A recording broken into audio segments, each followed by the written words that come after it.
Welcome back for assignment 4. We are in conducting some linear regression.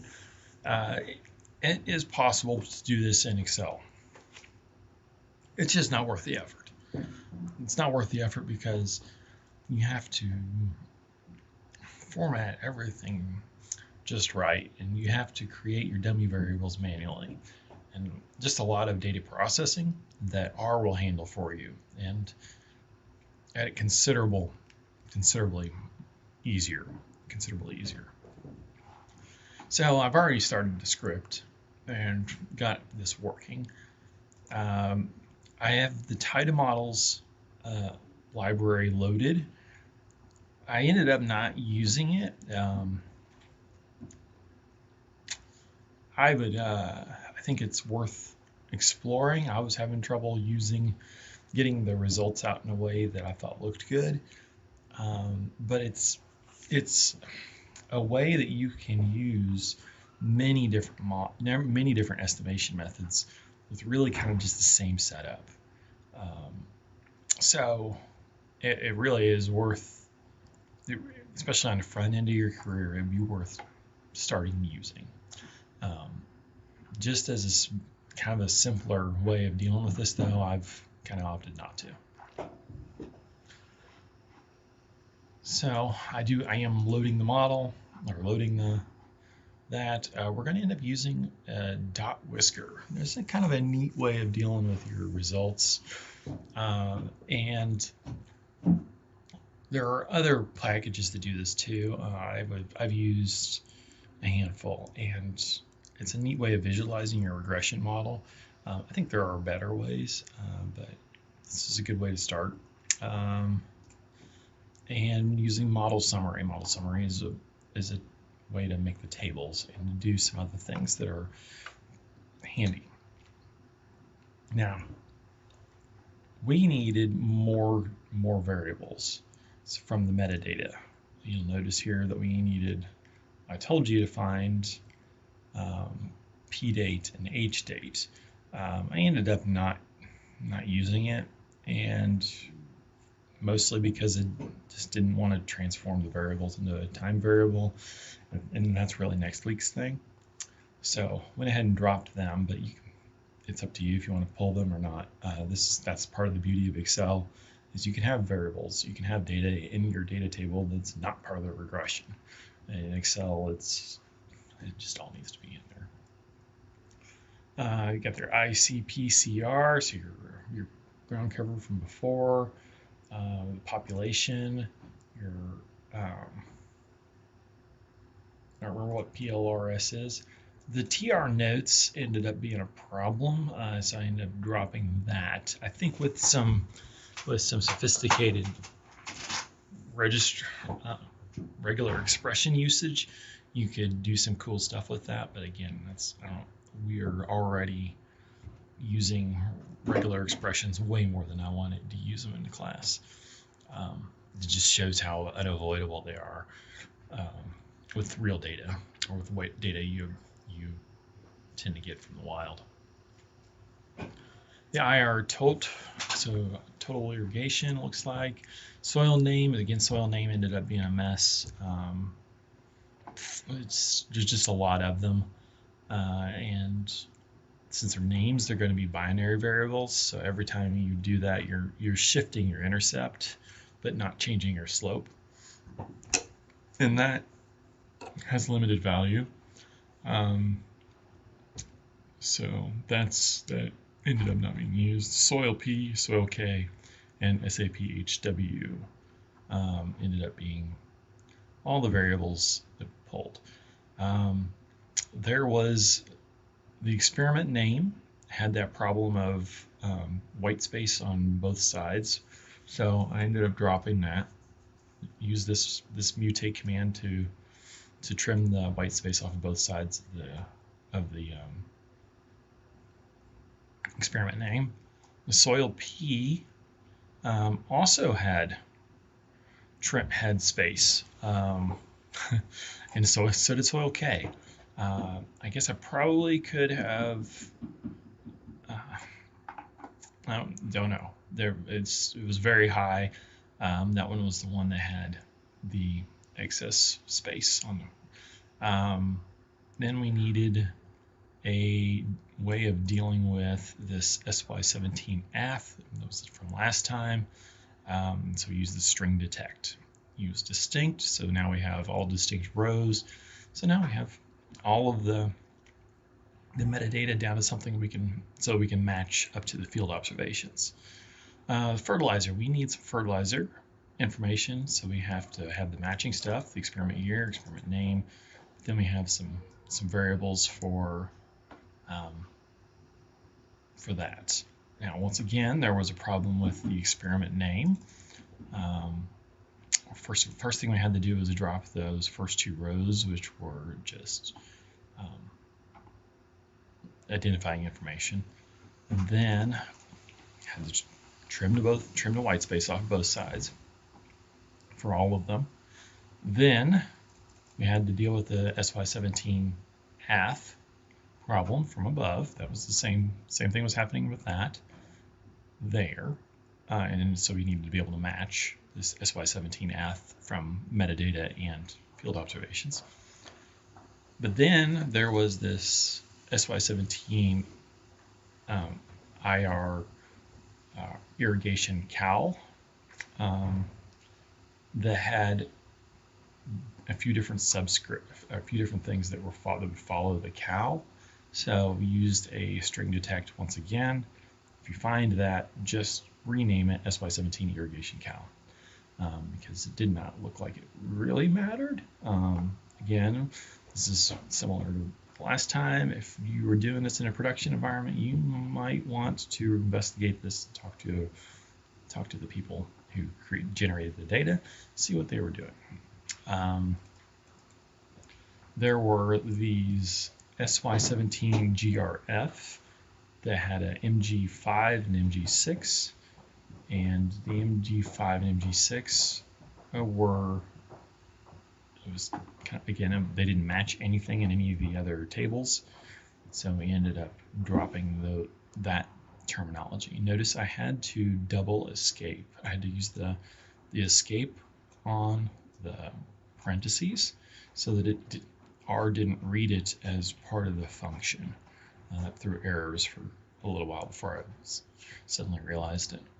Yeah, that's going to be a problem, having the parentheses in there without an escape. So we had to have an escape, and then we replaced it with the shorter SY17 GRF or just what was already there. So that's the fertilizer table.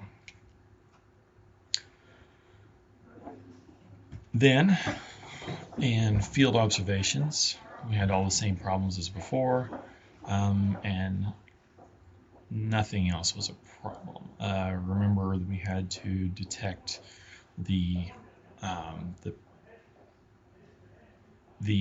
dots that were in the place of a no measurement. So we ended up doing if else. Remember that. So we had if there's a digit of any length followed by a punctuation mark of any kind, followed by a digit of any length or a number of any length, then that would just be the number. But if that was not the case, so the times when it was just the punctuation, then we put an NA in there. That's what that line does.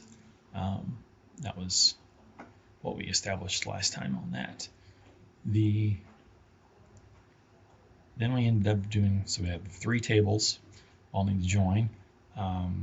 There probably is a join method that will allow more than one table at a time. I've not used it to my recollection. I usually do a kind of a stepwise join. So I made our field observations and our metadata, join them to something called J for now, and then another left join where we're joining what we just created, J, with the FER fertilizer from above that we just created. Same join. So I've made that join, and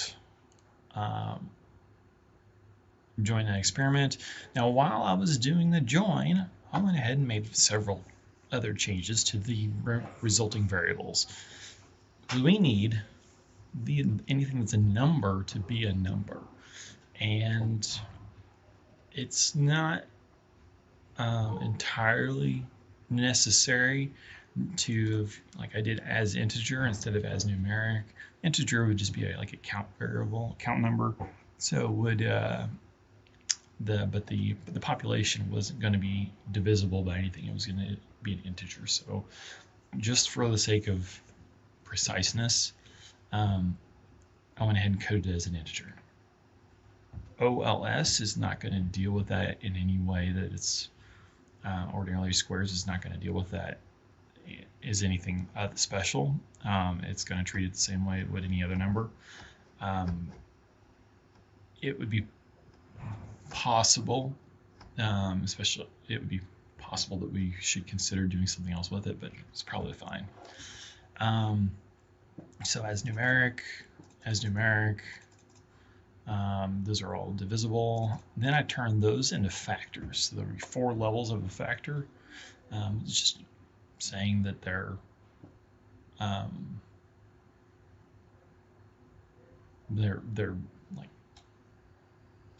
going to be coded as dummies. R is going to do that in the LM model, and that's going to work just fine. We have our result K again, as they're going to be coded as dummies.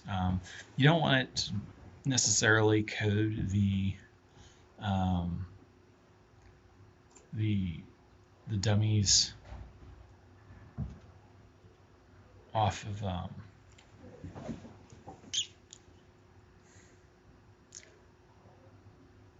the character vector in the model. It's ideal that you kind of want to know what those levels are before you run the model. So that's one of the reasons I code as a factor before. They were character before we made this change here. Then as numeric, all the way down here. Now, there was a NA under irrigation.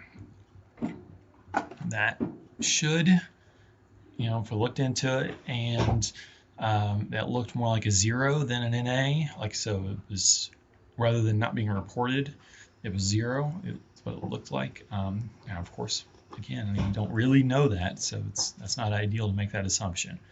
In general, you want to replace NA with extreme caution.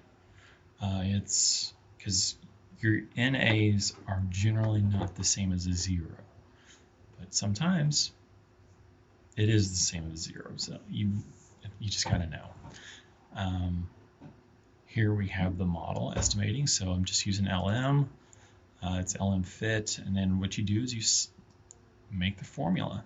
So you just write out your dependent variable and use the little squiggly, and then that's your kind of like equal sign like you would see in a textbook.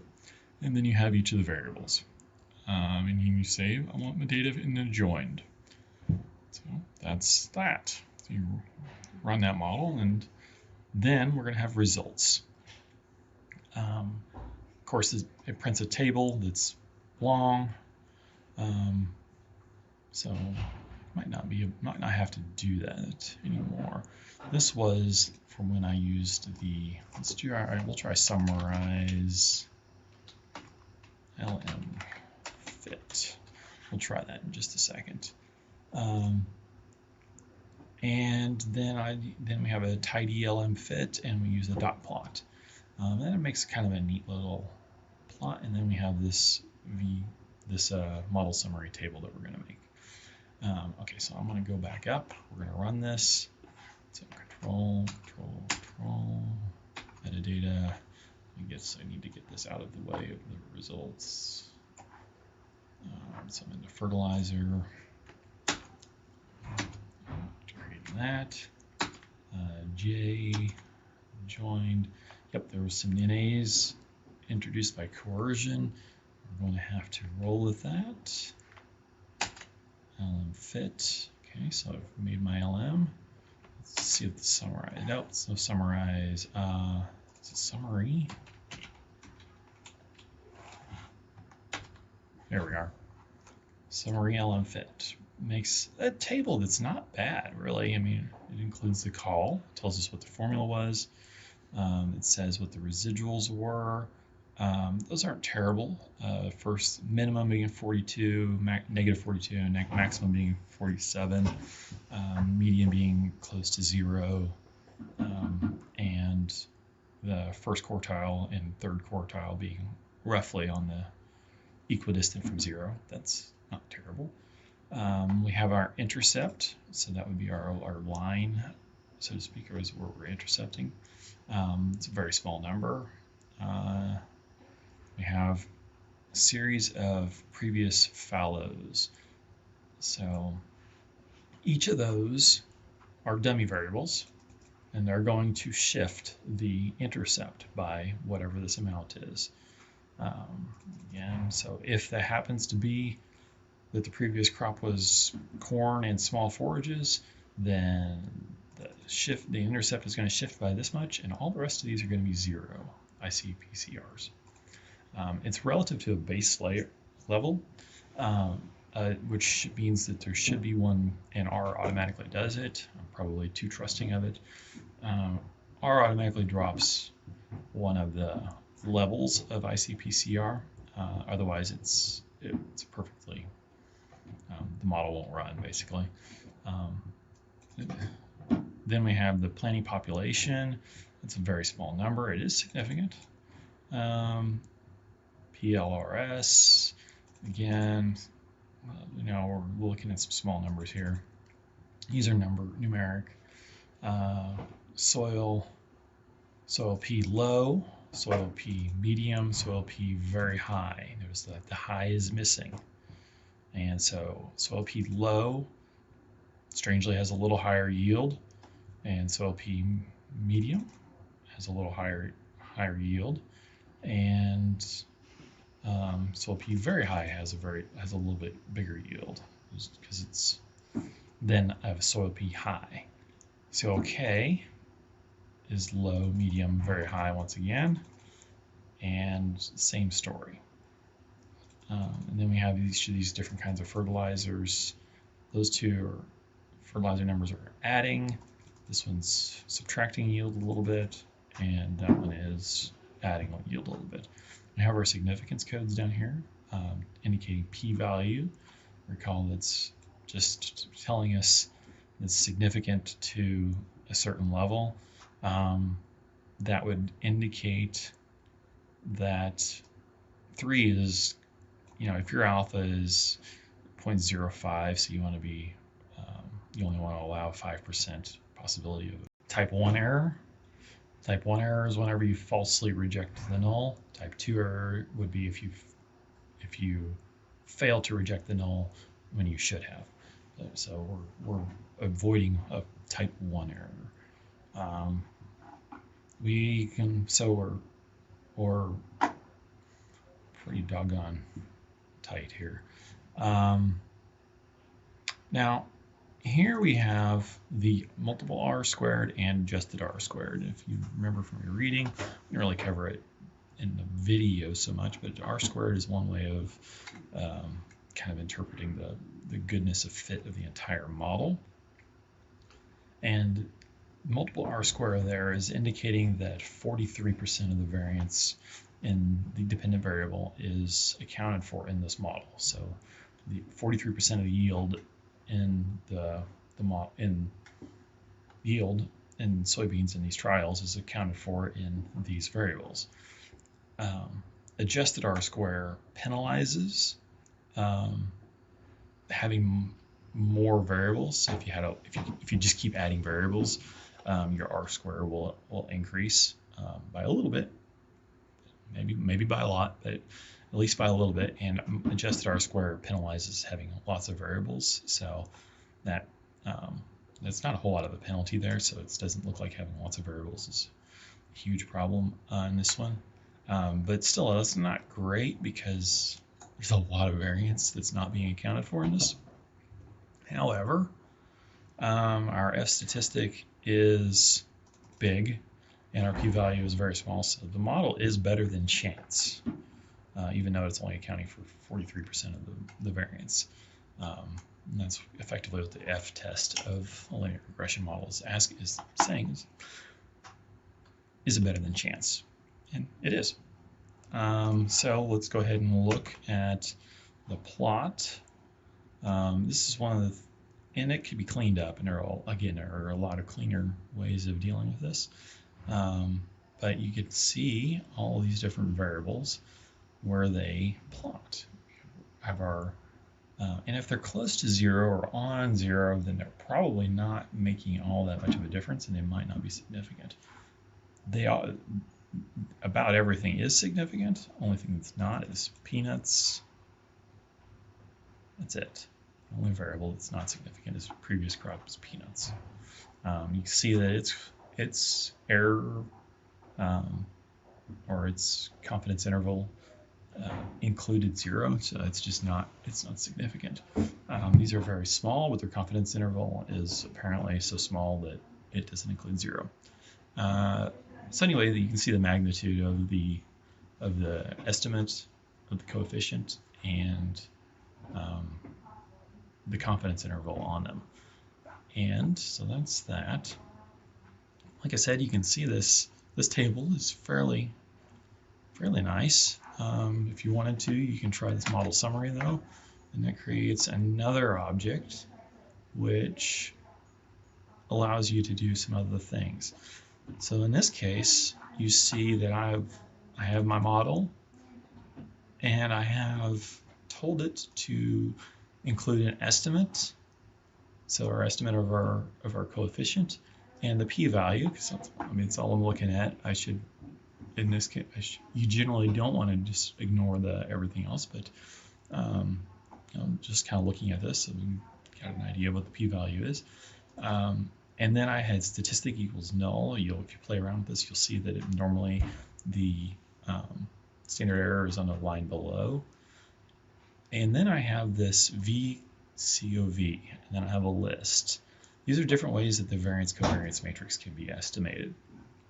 Because we don't necessarily know that we're totally, we could test and see if we have a heteroscedasticity problem or other problems, and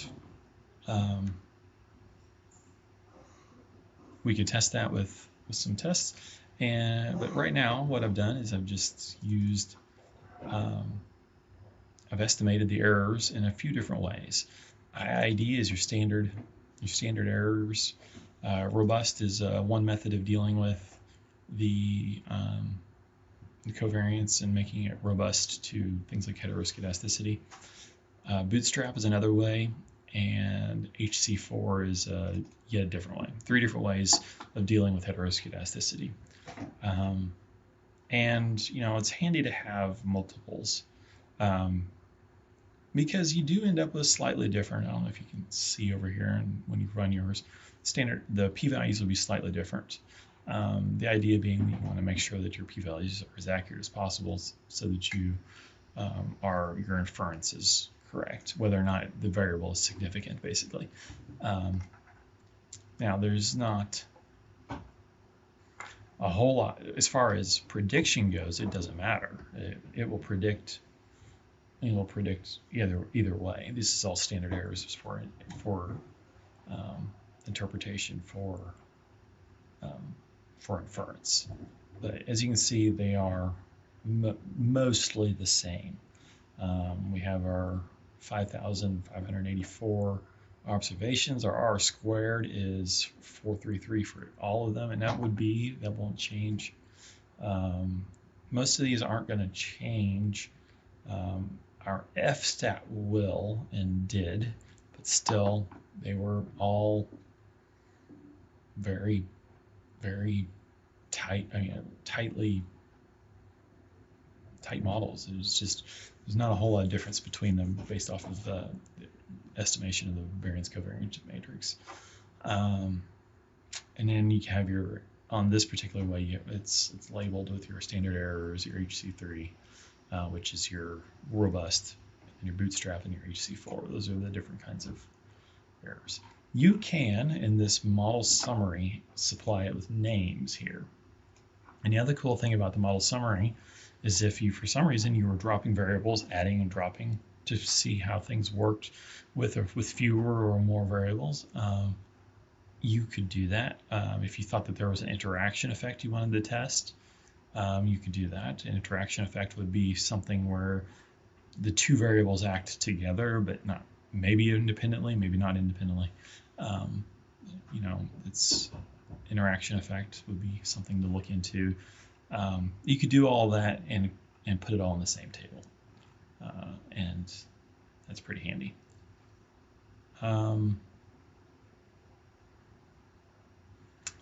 That pretty well covers linear regression. It's kind of a quick and dirty, I will admit that. But if you have any questions, by all means, let me know. There's plenty of reading out there on this.